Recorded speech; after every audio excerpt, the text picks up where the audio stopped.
Dan Harmon is the same age as Eminem. 50 years old? Yes. Is that real? Rivers Cuomo is 53 years old. Rivers Cuomo is 53 years old. Dan Harmon is 50 years old. Eminem is 50 years old. Has a daughter. It's strange to think about. Yeah. Dan Harmon, I would say... Who else is 50? Who else is 50? Are you Googling that? Jim Parsons is 50? No. Apparently, dang. God. What Jorge Garcia. Put in the water over there. Steve from Blue's Clues. That Jack makes sense. McBrayer is 50 years old. I don't know who Jack McBrayer is. Kenneth from 30 Rock. What? Oh, Formaldehyde. Okay. He's like hundreds of years old or something, isn't he? Yeah, yeah. That was the running joke that he was like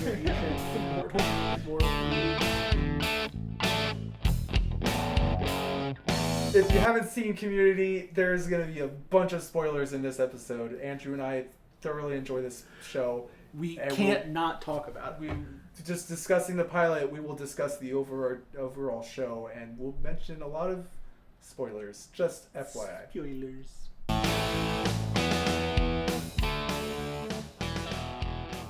I'm Gideon. I'm Andrew. Well, I was just going to continue from a minute ago. Okay, that's fine. Go ahead.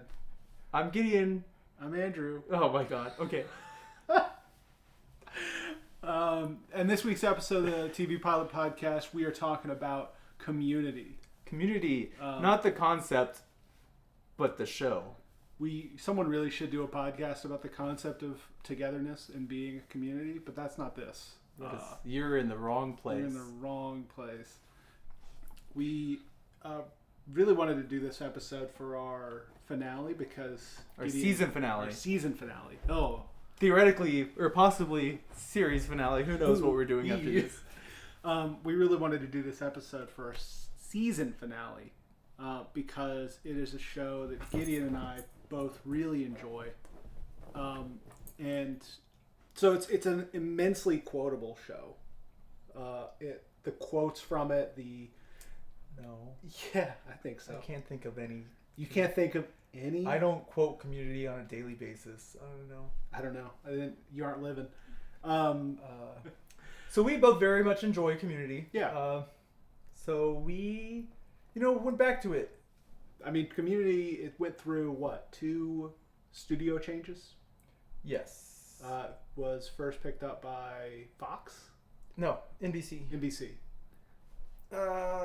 I just thought NBC. Oh no, only 2. It was on NBC for 5 seasons, And then it got canceled. and then Yahoo Screen for the 6th season.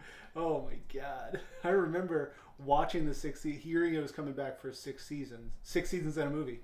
Hearing it was coming back for a 6th season, and trying to figure out how to watch it on Yahoo Screen, and then basically as soon as I figured out where to get it, the whole platform collapsed.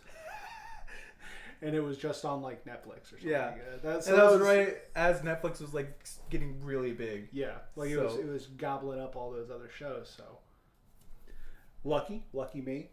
But Community itself is it's pretty big in terms of in the sitcom space. It's very influential. It's just a hodgepodge of all different kinds of genres within the sitcom genre itself. Yeah. I think.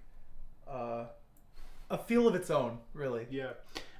It's very unique sitcom. I would say very it's enjoyable. Put Dan Harmon on the map for sure. As a comedy writer, as a showrunner for a comedy. Mm-hmm. So, Dan Harmon, 50 years old. 50 years old. He was born and raised in Milwaukee, and while in the late 90s, he was in an improv group in Milwaukee with another dude named Rob Schrabe, who was famous in his own right. The Wikipedia, the improv group, has its own Wikipedia page. I did not look into it, but what was the improv? What was the name of the improv group? I didn't write that down. That's oh not my important. God! Thoroughness. So he was part of this improv group in the late 90s and kind of working his way into the film television industry. And in the early aughts, him and Rob Schrabe founded the TV network and website Channel 101.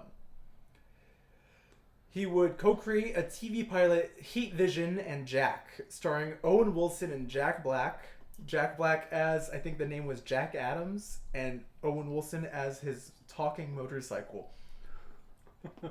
And I really want to see this pilot now. Show. Yeah, I want 6 seasons of a movie of this thing. And that pilot was for Channel 101. And fun fact, Owen Wilson, Jack Black would be in that kind of mid-season premiere or post-winter hiatus episode of Community. Which makes sense as to why he got them, because I remember thinking, what the heck is Jack Black doing in this episode? And then, what the heck is Owen Wilson doing in this episode? Anyways, he co-created the Sarah Silverman program and was the head writer for several episodes. Sarah Silverman, he had worked with her on a couple of shows for Channel 101 as well. He co-wrote Monster House. Monster House? Yeah, the show with the terrible animation, but I don't know, it doesn't like hold up, but it's for the time. I think for the aesthetic they were going for, they nailed it. Like, oh, that's true. That's fair. It's maybe you don't like the aesthetic of it, but they did a good job. That's fair. I'm sorry, aesthetic. Monster House animators. I spoke too soon. I spoke too critically. Good thing you're not part of the Academy, otherwise Monster House wouldn't have gotten the Best Animated Picture nom. What year? Wait, I'm back to trashing them. What? In 2006? If I can find a better animated movie in 2006, I will. But it didn't win, so. It didn't win. Okay. So they could. So you probably could find it one. He is well known for his adaptation of the hero's journey into what he calls a story circle, which he developed while stuck with writer's block on a screenplay in the late 90s. Harmon based the premise of Community on his own experiences. Did you know this? No. He based it on his own experiences? Yeah, every premise, writer... The premise. Okay. Not he didn't... I don't think Dan Harmon was in paintball, had a Chinese, Spanish professor.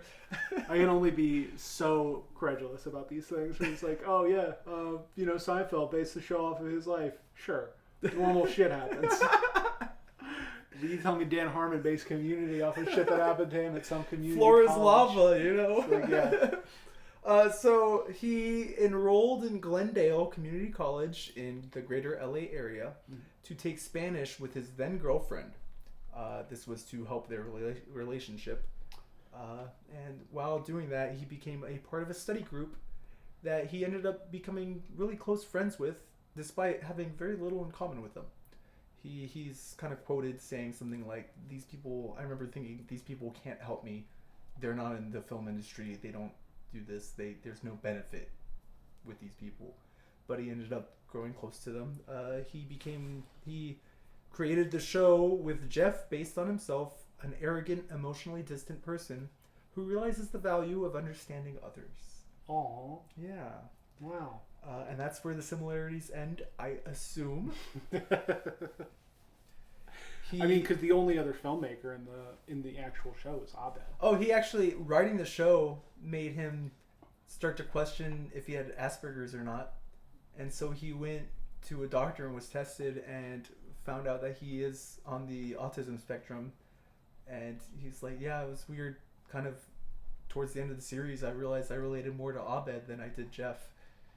So, there it is. Oh, and that's a key dynamic in this show. We'll get into that. He approached the show, writing the show as each episode like a movie rather than a sitcom, which I think is what affects that feel. Because they're all very self-contained stories. You could watch any given episode, and it doesn't matter what season it's only in. 2 episode block that's like a continuation of the previous.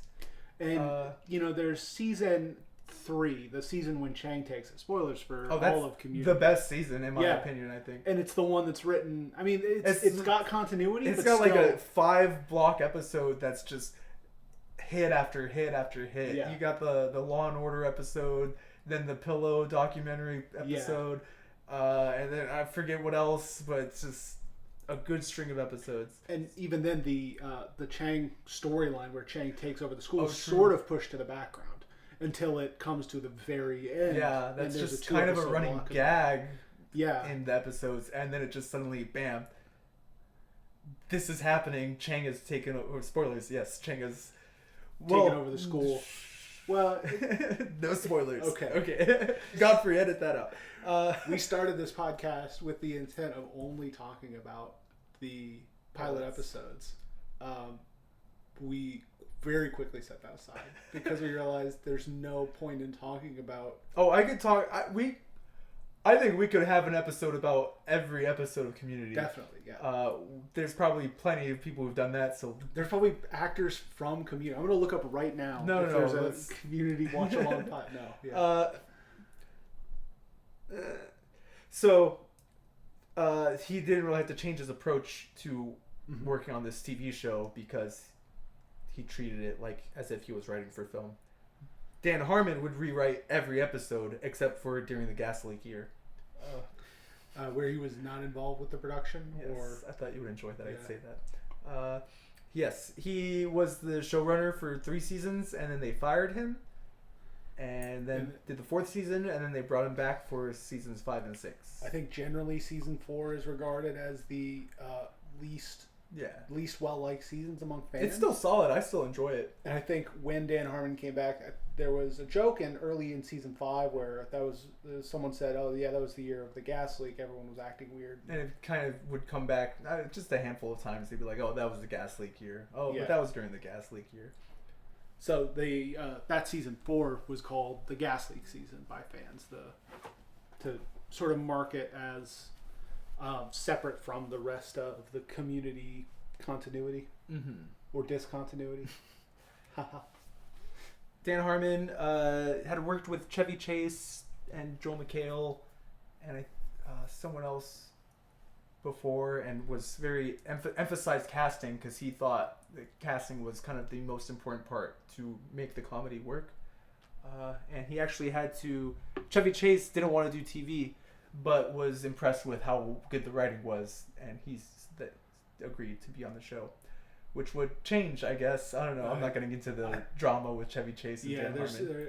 Plenty of people have gotten into the drama. If you want to look up on YouTube, it's interesting, certainly, but it's not anything we can speak to with any sort of expertise.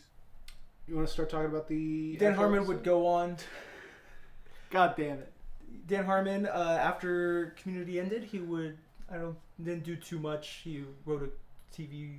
He worked on a movie, I think, but most famously would go on to co-create Rick and Morty, which is still on today. Now season 7 has just been announced. It's coming out in October, probably soon. Yeah. 100 years Rick and Morty. 100 years Rick and Morty, which is the same type of show where it's got that. Oh yes, there's the writing some is overarching plots, but every episode is sort of its own, like, self-contained little movie in a sense. Yeah. Anyways, yeah. So, want to get into the episode? Do you? Yes. The episode, the inciting incident for the whole show is the main character, Jeff Winger. He's been disbarred from law? From practicing law. Because he had a falsified degree. And he has to get not a falsified law degree, a falsified bachelor's degree. So he has to get another bachelor's degree to make up for the one he pretended to have. There's a line early on that he says, Ian Duncan, his friend who works at Greendale Community College, says, "I thought you had a bachelor's from Columbia." And Jeff goes, "Oh, I did, but now I have to get one from America." So that was a good joke. Yeah, that was a good joke. I think that was the first big laugh I had watching the show for the first. So it starts with the dean. Okay, I'm sorry. You're going way back. The pilot is interesting because there's not really much of an overarching plot, as much as this episode is to introduce the characters in the study group. Yeah. The plot is Jeff wants to hook up with Britta, and by doing so ends up with this fake study group that's now a real study group. And all the while he is trying to breeze his way through, manipulate his friend Ian Duncan, who is a psychology professor at Greendale. He's trying to manipulate him into giving him all the answers for the whole time, so he can get his degree easy. That's the whole plot. But they do such a good job of just establishing these characters and this world That's makes the plot or the pilot very interesting and significantly different, I think, than the rest of the episodes. Yeah, because the other episodes have more legitimate conflicts and storylines. You know, where it's not just like here's a new character. This is and what they're right off the bat. It starts with the dean in like a quad area or plaza area of the community quad.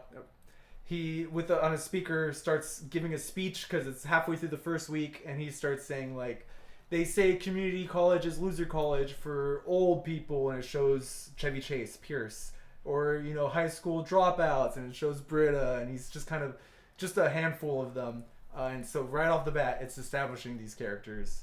And then it cuts to Jeff and Abed talking, establishes them.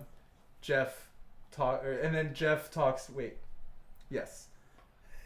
Jeff asks Abed about Britta, who is in the same Spanish class as they are, and Abed says, "Oh, I only talked to her, briefly while I was asking to borrow a pen, or while she was asking to borrow a pen, but her name is Britta." It's like lists off two older brothers. She's this. She's this. She's this. Two older brothers doesn't come up again in the entire show. So that's fun. That's one of those like little a very piloty thing to happen. Yeah, like they're established something that's like, okay, let's just say she has siblings. Yeah. But they never come up again. And Jeff turns to Abed and says, "I see your value now," which is a very like Jeff line. He's been talking to this guy for a couple minutes. And he's just been trying to tune him out and get out of the conversation. But now that he's useful to him, I see your value now. Yeah. And then it cuts to Jeff in Duncan's office trying to extort the test answers for his classes from Duncan. Jeff had represented Duncan, and so now he's like, well, I kept you from getting a DUI, so now you owe me. And Duncan agrees to help him, despite his reservations. Then Jeff goes to the cafeteria. He meets Britta there. Tells her that he has a Spanish study group. Pretends that he's a Spanish tutor. This is in an attempt to obviously like get her alone with him and try and get in her pants, essentially. Yeah. But Britta agrees because she's also having trouble in Spanish class. Also, Spanish 1. These guys are adults. Come on. This is a high school course, guys. So, study group convenes in the library. It's just Jeff and Britta. Yeah. And they start talking a little bit, and she's like, "Where's the study group?" He's like, "Oh, they'll be here, but maybe they won't. Like, I don't know." And then Abed shows up, and Britta's like, "Abed, what's up?" And Jeff's like, "What are you doing here?" Britta had invited him, and so Jeff gets a text. Broad strokes, right? Yeah. Jeff gets a text from Duncan to meet him on the football field. And Duncan's trying to talk him out of getting the tests, because he's saying it's immoral, you shouldn't do this. And Jeff establishes that he's kind of an immoral person, and that he's learned that he can just talk his way out of situations, and he'll be fine no matter what. And so Duncan again begrudgingly agrees to give him the answers, and Jeff goes back, and then Abed invited 4 other people to the study group. Pierce, Annie, Troy, and Shirley are all there for the Spanish study group because presumably Jeff is a Spanish tutor there to help them learn Spanish.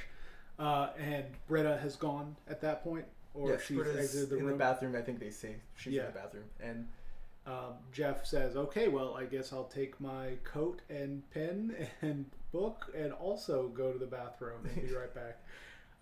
Just to leave. He's just going to escape.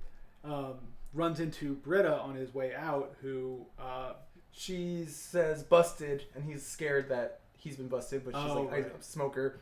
He's like, "Oh, those are bad for you." And she says, "Oh, yeah, sorry. Abed invited those people, so let's go in there and study." And Jeff says, "Oh, well, they're untutorable." And she says, "No, can't be." He's like, "No, let's just go to dinner, just us two." And she says, "No, let's study, and if they are untutorable, then we'll go to dinner." Yeah. And so Jeff kind of, in his mind, he's like, she walks off, and Jeff says, "Oh, they will be endurable." So he now has this mindset that he's gonna go in there and just make sure that they don't get along, which he then does after. So they kind of introduce the characters. Each of them kind of has a chance to show their personality a little bit, and then Jeff just stirs the pot as opportunities arrive. He just keeps feeding the fire. Yeah.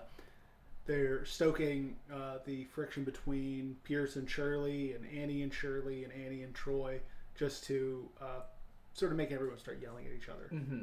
Then Jeff, he gets another text. No, he gets a call. From Duncan. Goes then to get the manila envelope full of test answers, and then comes back, and that's when Britta confronts him. Yeah, it's like, "What are you doing? Are you really just causing problems to try and get in my pants?" And Jeff's like, I don't remember what he says. He's like, "Nah, no." She says, "Well, you better fix things." And he says, "Okay." So he goes in and he does what Jeff does best, and which will come up many times in a series of kind of just saving their friendships even before they even have a friendship. It's friendships to save through the power of an inspirational speech, which it's lampshaded in several episodes, especially the one where like Abed with the flashbacks. Yeah, the flashbacks. The clip show, like, clip episode. Where there's just a bunch of inspirational speeches that don't make any sense. There's like Harrison Ford is irradiating her teeth or something. And so he gives them a bunch of word vomit that works, and says, "Now we've become something more. We've become a community." Roll credits. Whoa! Name drop the name of the show. Holy crap! Very good. Andrew. Very good. And then he says, "Okay, now if you'll excuse me, I'm gonna have dinner. Britta and I are gonna have dinner." And Britta says, "No, I lied. I just wanted you to fix everything so that we could study." And then Jeff has had it and tells them, "Well, I have all the answers to the tests. I screw y'all. I used to be a lawyer." And everyone just groans. "Oh, that explains it."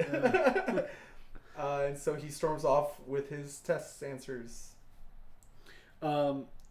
He sort of stops on the steps of the library going outside. He opens the packet of test answers from his friend Ian Duncan, and finds that they are completely blank. It's just filled with blank prayer paper. The last page says "booyah," which was a reference to discussions they'd had. Yeah, that's not important. I'm sorry. He goes back to Duncan's office, Duncan tells him that he wanted to teach Jeff a lesson about being a good person. I presume about work and ethics. Jeff has to go back to get his car keys. As he's leaving, he runs into Pierce and Troy, and gives them a sort of motivational speech. Like a smaller version of what he did before. And slowly the other members of the study group filter in. Jeff admits that he doesn't have any of the test answers, so he's in the same boat as the rest of them, and that he is definitely going to fail the Spanish test the next day, which based on the Spanish we've seen in like future episodes, like, I don't know, you just sort of pick it up, man. You could figure it out. So while he's there sitting on the steps moping, the others kind of look at each other and non-verbally communicate about whether they should invite him back and keep studying. A lot of like raised eyebrows and nods. So then Britta says, "Hey, we're actually still aren't done. So if you want to come and join us, it'd be fine." And so Jeff gets up and goes with them, and that's the episode. That's the episode. That's the community. It starts off. I said, no significant plot, no significant conflict. It's all other than it sounds boring. Like honestly, you lay it out in front, and it just sounds kind of boring. Yeah. But it's hilarious and interesting and just very well done. From the get-go. And they do a good job, I think, establishing a lot of things. You were saying that the pilots you think is very different from the rest of the series. I think it is, yeah. Well, it's a lot of, like, production stuff. Yeah. It's a lot darker. You could see a lot darker visually. Yeah, visually darker. A lot of the background characters that are in a lot of the other episodes of Community, like Starburns, Leonard. Oh yeah. It's a pilot. Yeah, I mean, just saying, it's different. Like, it's weird to see at the background of the Dean's speech, not Leonard, not someone you recognize. Vicky That's fair. Yeah, because there's a palette to the students at Greendale. So there's the Greendale 7, as they call them. Yeah, Duncan and the Dean. Those are, I think, probably the only 9 actors who are in multiple episodes. Yeah, and the pilot. But then the very next episode, they have Starburns. They have Chang. A lot of the very memorable, very unique side characters. Third episode, Garrett's there. Yeah. He doesn't have any lines, but he's there. Yeah, and he's got like a unique look to him that you notice him, and you'll notice him in future episodes. So when he gets a plot line, like, it's sort of, it makes sense. He's been around, but they don't have that in the episode 1, the pilot. But all the same locations, so it just feels a little. Well, even then, like, he's walking upstairs to the study room when he comes back at one point. The study room is on the first floor in the rest of the series. Just the background looks different from if you're like where Jeff sits looking out the windows. Yeah, there's a bunch of bookshelves, but later it's like a walkway. It's a walkway, like a through a window, which contributes a lot to the lighting situation. It's a much darker sort of space. That's true. There are relationships. The outside of the library looks different. Yeah, it looks more like I don't know, it's got columns. It's more like a Roman architecture kind of thing. Sorry, you're saying? The relationships they're trying to establish are sort of different than how things ended up. Pierce is shown to be very attracted to Shirley in the first. I don't know if this continues on through the first season. It does a little bit, but in the first episode, he's definitely obsessed with her. Yeah. And that's awkward. Annie has a crush on Troy. It's very obvious in this first episode, and it's more or less, it shoved to the side almost immediately. It pops up in a couple of other episodes, and then they just drop it by halfway through about halfway through the first season. Yeah, when she starts dating Vaughn. Yeah. Troy and Pierce get along. They are paired up, kind of. Yeah. And that, I think I read somewhere, they originally were going to be like a duo, playing off each other, but Donald Glover and Danny Pudi just paired up so well. They had amazing chemistry, and at the end of every episode of Community, they have this sort of post-credits scene where, one of the more memorable ones is the library Spanish rap that they do, the Donde Está la Biblioteca. That's in the second episode. Yeah. And when they were shooting those, Donald Glover and Danny Pudi were one of the only ones, or two of the only people who could stay late consistently. I think, or that wanted to stay late also, I think. I'm sure some of the actors, like Chevy Chase, probably a more seasoned actor, was like, no, I'm going to go home if we're done with the episode. Yeah. And so Danny Pudi and Donald Glover were just really enjoyed being there, and so they were always there late and willing to stay to film the tags for the episodes, and that definitely developed into their best friendship. Yeah. And Abed comments on it in episode 5 or 6.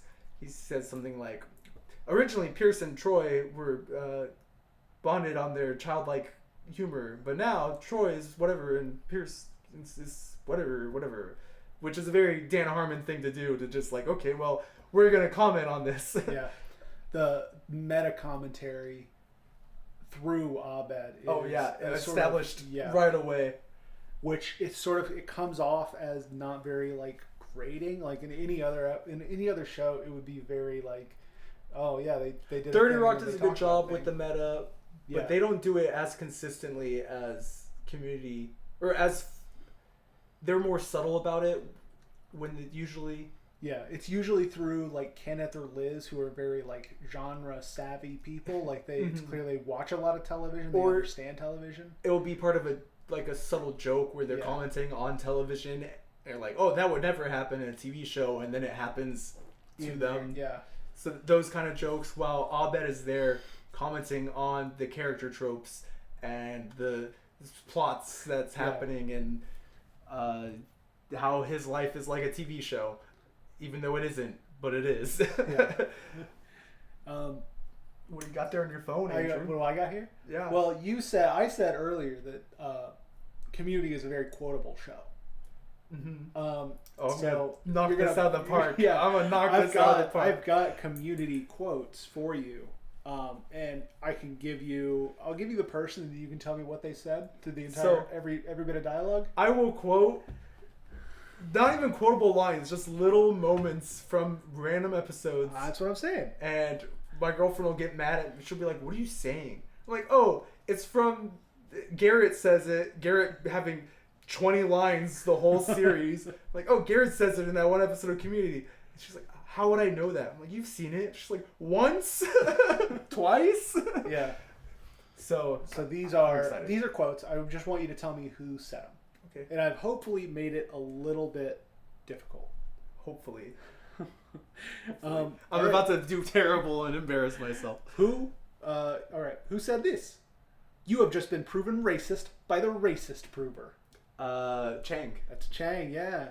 Oh, okay. Don't. I'm ready. I'm ready to name the episode. Yeah. But let's not. I don't want to look like too much of a nerd. All right. "I was never one to hold a grudge. My father held Pierce. grudges." All right. I always hated him for that. All right. Who said all money is spending money? Oh, that's a good question. All money is spending money. We're thinking. What season? I'm not telling you. Oh, I didn't write it down. Scheiße. Who? Jeff. Okay, that would have been my guess. I should have made a guess. Okay. It was season 1. It was season 1, like episode 2 or 3. Oh, you know what? I just watched like 5 so, yeah. I just gave him some spending money. Here's an easy one. Clear your palate. "I'll make your ass sense." Oh, Yvette Nicole Brown. Shirley. All right. "I was so unpopular in high school, the crossing guards used to lure me into traffic." That's a relationship that changes because Brie Larson, Allison Brie, and Joel McHale did a good job of the chemistry was really there, and so they had to change the direction in writing. I think it was weird. It was a little creepy, but they did play off each other really well. They did. I mean, that's just two actors. It's partly it's Allison Brie not being as young as her character was. Also, that's that very made true. it a She's little 5-6 years older. Yeah, but still she's not like between an them. 18-year-old who slowly gets into a relationship with a 40-year-old. A man literally twice her age. She was season 5's when he turns 40. So he is, and she's 30, season 5, so she's 23. So he's only 17 years older than her. So he's 36 when she's 18. Literally twice her age. Yeah. Oh my gosh. Yeah. Holy cow. Yeah. No, not 36. 35. 40 minus 5. Fair enough. Anyways. Who says Webster's dictionary defines that's the Jim Belushi of speech openings. It accomplishes nothing, but everyone keeps using it and nobody knows why. That's Allison Brie as well, right? That's Annie, not as well. Annie. We're the only species on Earth that observes Shark Week. Jeff. That's Jeff. From the first episode. Yeah. There is a time and place for subtlety, and that time was before Scary Movie. Troy. That's Troy. Yeah. I know what a metaphor is. It's like a thought with another thought's hat on. Britta. That's Britta. You can't blame me for whatever. That's like me blaming owls for how bad I am at metaphors. One of the running jokes is one of my favorites is how bad Britta is at metaphors. But I think also in this show, and maybe I shouldn't be surprised about how dumb they portray Britta as in later seasons, based on how desperately she needs help with the first Spanish test. Well, they all do though. They all do. I know, it's so weird. Annie's supposed to be smart. Yeah, Annie shouldn't be part of that study group. You know, realistically, she's only there because she wasn't invited to be a study group. Yeah, and then she just liked them, I guess. Yeah, and like I mean, she's obviously the one in charge of the studying. But at the same time, like Shirley also probably shouldn't be there. Shirley, it is revealed, not that she's portrayed as dumb or not intelligent, but it is revealed that she is way more intelligent than the rest of them. Yeah. Or at least better at school. But I mean, she could still use the studying, and that's helping her get the A's. Yeah. Britta gets familiarized a bit. Yeah. Britta does. And that's another one they comment on about what, towards the end of season 1, Jeff says something like, I remember when we first met, you seemed smarter than me. And Britta just says, thank you. And then runs off to do whatever stupid thing she's grandstanding for. Yeah. Jeff is intelligent but doesn't care about getting A's, just wants to pass. Much more interested in getting other people to do his work for him, which includes study outlines. So it all sort of makes sense. Abed's just there. Like, Abed clearly smart enough to pass any class if he wanted to, but he's there for the Breakfast Club like atmosphere, the college experience. Was that all the quotes? That was all the quotes. Okay. I could have done 1,000. Oh, you got every sure. one. You knocked it out of the park except for that one. I liked, I don't know, Chang when, I think it's the Valentine's Day episode where they're like, you can't do that. And he goes, have you met me? I say that a lot just because, I don't know, I do weird things and people comment on my it. girlfriend or Sam want to stop you. You're not gonna do whatever. Have you met me? And you said it wasn't quotable. No, I know. I was obviously kidding. No, I did not. Well, that's on you. Yeah, it's on me. Well, great show. Great show. What would you give it out of 10? Oh, 10 out of 10. 10 out of 10. 10 out of 10. Even as weird as the pilot is, it's still such a great pilot. I was hooked right away. Yeah. Like, as soon as I watched that first episode, I wanted to keep watching. Yeah. And then it only gets better. As like that's a 10 out of 10 pilot, and it only gets better. The show only gets better from like season 1 to season 3, and I would even say season 4 still a good show. Still good. People bash like season 4 on pretty much. It's bad, but it's in comparison to like an incredible Bad Community show. is still really good TV. Yeah. And I mean, people really hate the 6th season also, not just the 4th season. Yeah. But 6th season where they got rid of I think the 6th season might be the weakest of them, but there are still some really good episodes, and I don't know what, like, I mean, they added Keith David, who I wish they had in the whole series, because he's amazing. Patchett Brewster? Frankie. Yeah. She was not nearly as good as Keith David, but she's very solid and brings a different dynamic to the study group. Yeah. And there are just some solid episodes as well. There are definitely, like, the RV episode, that one's definitely weird. Yeah. The wedding episode has its moments, but also kind of weird. I think, obviously, Gideon and I agree that it's one of the best shows we've ever seen. Much beloved by fans. Highly recommend watching it. And really great pilot. Really I don't great think example it's nearly as influential as it should be. Hard to say for sure. But I mean, because you feel like... I mean, it's over a decade old since the premiere. Without Community, we wouldn't have Rick and Morty. And Rick and Morty is very influential to the adult animation space in general. Everyone's trying to copy it. Like, better or worse, it is influential. Yes. It got into the... It's crazy how public discourse. Every new show looks like Rick and Morty, kind of, for the most part. And it did that with, every show looked like Family Guy for a while. Every show looked like... I mean, I guess it's been Family Guy and then Rick and Morty are the ones that... Or a lot of shows tried to look like South Park after South Park. Did they really? Interesting.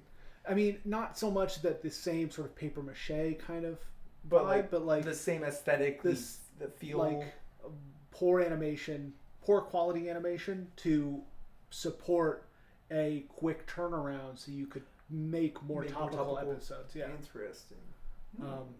But none of them work. None of them stick. That would explain why I'm like, oh, really? Yeah. Oh, yeah. A lot? No, not a lot of good ones. This is our Jeff Winger. What? Former disgraced lawyer. Disgraced former lawyer. Trying to get a degree. You've got Britta, a high school dropout anarchist who's very much anti-pollution, anti-establishment, anti-government. Very eco-friendly, just rebellious woman. I don't know why she's in college, but she is. She's a high school dropout, apparently. Yeah. According to the... She thought it would impress Radiohead. She thought it would impress Radiohead. Abed, who is just a cultural guru, pop culture guru, knows all the TV shows, all the movies, and going to school to get a degree to help run his parents' falafel business. Initially, yes. Yeah, but then to get a film degree. Then turns to a film degree. After we see him actually do what he likes to do, we see him with a video camera and making a film. And it turns what seems to be just random hodgepodge clips of his friends talking to each other.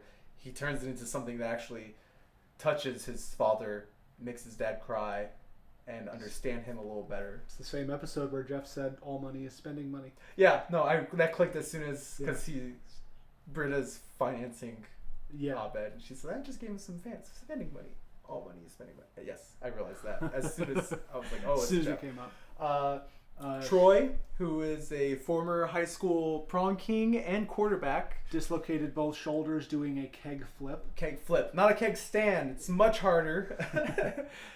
He doesn't, I guess, just in college to get a college degree to further his life, because he, I assume, didn't do well in school and didn't go into universities. Before he could get recruited by universities for quarterbacking, that's the term. He dislocated his shoulders, so now he is relegated to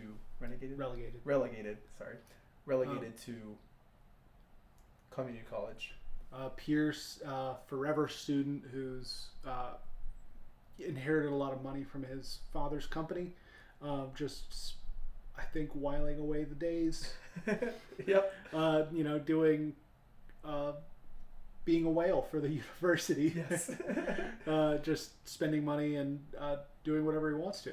So Shirley, single mother who is trying to get a business degree so she can sell her baked goods. I would call her a divorced mother, divorcee, not a single mother, because there's a difference. A single mother. She's a connotatively.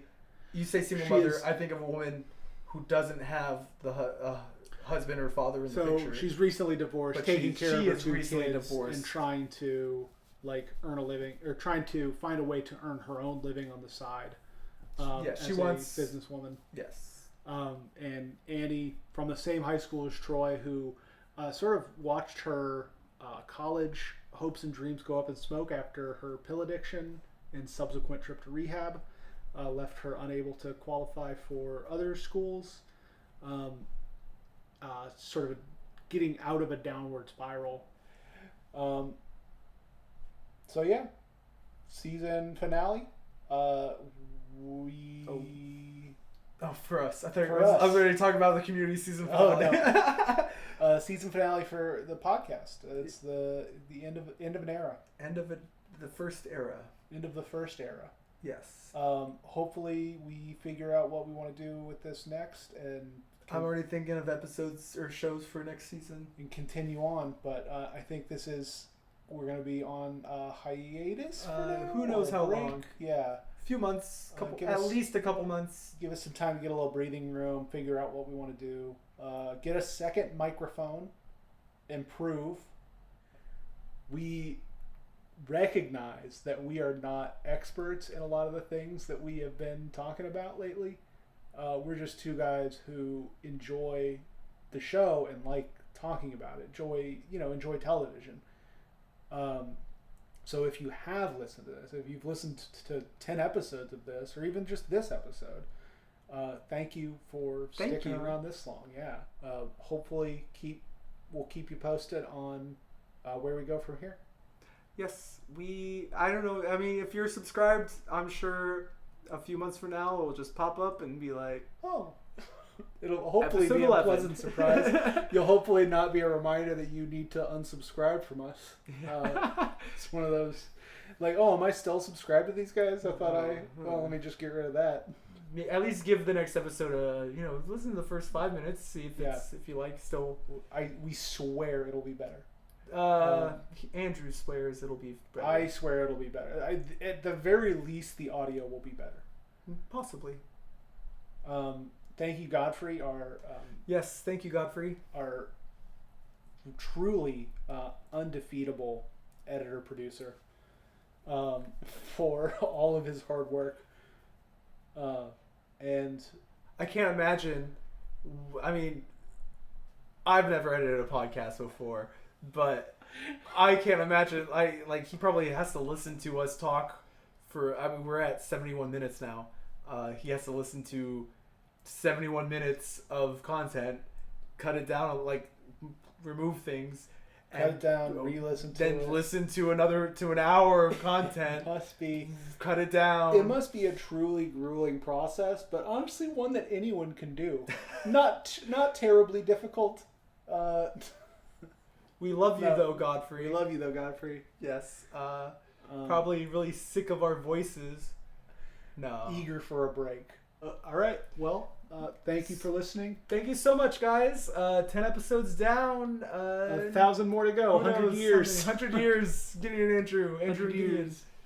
TV Pilot Podcast, 100 years. 100 years. TV Pilot Podcast. www.tvpilotpodcast100years.com. I don't know when we'll ever do Rick and Morty, but probably not soon. Yeah. I don't know if I want to with the whole Justin Roiland stuff. That's rough. Because you'd have to talk about him. Oh my god. About, Dan Harmon's an asshole, but at least let's avoid that for as long as we can. Text 15-year-olds. We're not going to run out of shows. Oh, for sure. All right. Well, maybe next season we'll try and do more obscure, quote unquote obscure. Let's dive into some I've been weird ones. Watching Taxi. Weird. Taxi's an interesting pilot. It's a good show, but the pilot's very interesting. We were trying to dig up some like that 30 Rock pilot that I was talking about. Oh yeah, 30 Rock. It's got a pilot maybe we could do Star Trek to start off. Maybe. Ooh, does Star Trek have a pilot? Yes. And do we do Star My friend, Trek TNG? after Star Trek? I think after the first episode when we brought up that Lucille Ball greenlit Star Trek, he was like, he said something. He was like, "There's so much interesting things about the Star Trek pilot and production." Let's do it. All right, season 2, episode 1, Star Trek. If it gets made. If it gets made. All right. Don't hold your breath because you'll be holding it for months. Oh, no. If not years. Thanks, everyone, and goodbye. Goodbye. See you in 2030. No, probably 2024. 2024? Yep. Okay. See ya. Bye.